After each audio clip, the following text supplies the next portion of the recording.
Vasarā mūsu draugu dzīvē ir ienākuši jauni notikumi un jauni mērķi. Ja nu vēlas noskaidrot, kas dzīvē ir galvenais – izpriecas vai karjera. Tādēļ viņa pa dienu mācīsies, bet naktīs izklaidēsies. Miegam nāksies pagaidīt.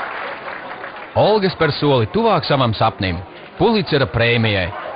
Universitātes praksē viņa stažējas televīzijā kā ziņu reportiere. Marija joprojām cīnās par mieru visā pasaulē, tīru un nepiesārņotu dabu un vēlas pabarot un apmīļot visas dzīvās radības. Īpaši auzu klēpis tiks baltajam zirgam, kurš atvedīs Marijai princi. Bet Oskara sirdī jau ir atradusi amora bulta. Vai atceraties randiņu ar alpīnisti? Kopā ar šo meiteni Oskars dosies iekarot visas pasaules sniegotās virsotnes. Dzīvokli viņš atstāja draugu gādībā. Bet šobrīd, remonta sezonā, draugi palīdz Maksam pārveidot viņa istabu par štābiņu, studiju, laboratoriju, jo Maks ir kaislīgs eksperimentētājs. Viņš mēģinās pārsteigt visu pasauli.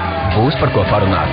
Lielākais un draudzīgākais sarunu tīkls ir un paliek zelta zivtiņa. Es taču neesmu neko nokavējis. Kur nu?